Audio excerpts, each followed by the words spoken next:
Bonjour à toute personne se rendant sur ce tirage aujourd'hui, mardi 1er juin 2021. C'est à l'aide de l'oracle Les Anges de l'amour que j'ai effectué un tirage qui s'intitule « Comment trouver l'amour ». Donc tout d'abord, au centre, nous aurons le consultant face à ses questions relatives à sa vie amoureuse. Les aspects émotionnels du consultant qui influencent sa vie amoureuse. Sur la gauche, en deuxième position, les comportements du consultant qui influencent sa vie amoureuse. En haut, nous aurons ce qu'il faut améliorer.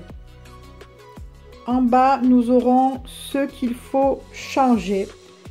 Et enfin, sur la droite, ce qui doit être exprimé, évacué afin de se libérer.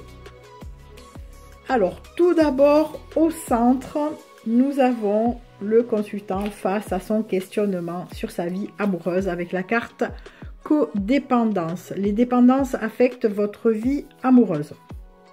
Cette lame indique que vous avez certainement laissé les comportements d'une autre personne vous affecter. Vous avez eu à adapter vos comportements pour être capable de gérer celui de l'autre plutôt que d'imposer vos idées, votre propre façon de vivre. Vous avez certainement tendance à penser et à vous sentir responsable de l'autre de manière exagérée en couple. Aujourd'hui, donc vous faites le point et vous vous demandez pourquoi les autres ne font pas la même chose que vous. Cela peut vous mettre en colère avec le sentiment d'être une victime et d'être utilisé par les autres. Vous manquez certainement de confiance en vous pour agir comme tel. Donc voici les aspects émotionnels qui vous influencent aujourd'hui par rapport au bilan que vous faites de votre vie amoureuse. Alors, sur notre gauche, lequel de vos comportements influence votre vie amoureuse? On a facteur religieux, donc on nous dit votre vie amoureuse subit l'influence de votre religion et de votre voie spirituelle. Donc, facteur religieux, vie spirituelle sont les comportements qui influencent aujourd'hui votre vie amoureuse. Peut-être cherchez-vous un partenaire ayant les mêmes croyances que vous au sens large du terme. Si vous êtes actuellement avec un partenaire qui ne tient pas compte de la spiritualité ou dont les croyances diffèrent largement des vôtres, vous vivez probablement dans l'insatisfaction. On vous demande donc de rester fidèle à vous-même, de décider quels éléments accepter, lesquels refuser dans votre relation et surtout de voir quelles sont vos priorités par rapport à l'amour. Donc ça rejoint un petit peu le bilan de la première carte. Alors ensuite, nous avons ce qu'il faut améliorer. Avec la carte, faites un effort.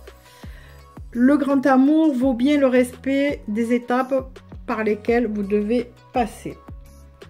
Donc ici, vous avez reçu cette carte parce que certaines actions progressives de votre part sont nécessaires pour que vos prières concernant votre vie amoureuse soient exaucées. Les anges vous ont ouvert les portes. Il est temps que vous les franchissiez. La première chose qui vient à l'esprit par rapport à cette action est de trouver le bon moment où commencer. Donc, sachez que quand vous demandez une aide spirituelle, vous l'obtenez toujours. Cette assistance arrive souvent sous la forme d'une guidance intuitive consistant en une série de pensées et de sentiments répétitifs où vous avez l'impression que vous devriez faire ceci ou cela. Donc, vous avez reçu cette carte comme un encouragement à vous lancer. Vous recevrez alors la deuxième pièce du puzzle par un nouveau message intuitif vous disant quoi faire. Donc, en somme, on vous demande d'appeler vos guides, vos anges, et ils vous diront ce qu'il faut améliorer. Alors ensuite, qu'est-ce qu'il faut changer? Avec la carte relation karmique, vous vous connaissiez déjà. Les anges de l'amour vous envoient cette carte pour expliquer la relation pour laquelle vous cherchez des réponses. Vous partagez un travail inachevé avec une âme sœur d'une autre vie. Cela peut comporter un projet commun, une occasion de pardonner ou encore une leçon personnelle à intégrer comme la patience. Les âmes sœurs se reconnaissent immédiatement et ce sentiment est souvent ressenti comme un attrait chimique, sexuel ou romantique. Le magnétisme qui rapproche deux personnes dépasse la logique. car le but de la relation est d'apprendre et de guérir. Que votre âme sœur devienne ou non votre partenaire amoureux, vous en tirerez des leçons personnelles et spirituelles qui vous feront grandir. Donc ici, il y a probablement une blessure ou une situation à mûrir ou à guérir, et c'est dans ce sens qu'il faut changer. Voilà, donc ce qu'on vous demande en fait, c'est de grandir et de modifier quelque chose que probablement vous ressentez au fond de vous comme une blessure ou quelque chose que vous n'arrivez pas peut-être à exprimer. Et bien voilà, c'est peut-être le fait d'une vie antérieure. Alors, ensuite, nous avons la dernière carte, ce qui doit être évacué, exprimé afin de se libérer. Donc, on a la carte « Gardez l'esprit ouvert ». Votre âme sœur peut différer du type de personne que vous espérez rencontrer. Donc ici, les anges de l'amour vous envoient cette carte comme rappel pour garder l'esprit ouvert à la possibilité que votre âme sœur apparaisse sous des traits différents de vos attentes. C'est spécialement vrai si vous avez tendance à préférer un certain type de personne. Donc vous avez tiré cette carte pour qu'elle vous aide à découvrir votre âme sœur. Ce tirage peut signaler que vous avez déjà rencontré quelqu'un, mais n'avez pas remarqué ses capacités romantiques par exemple.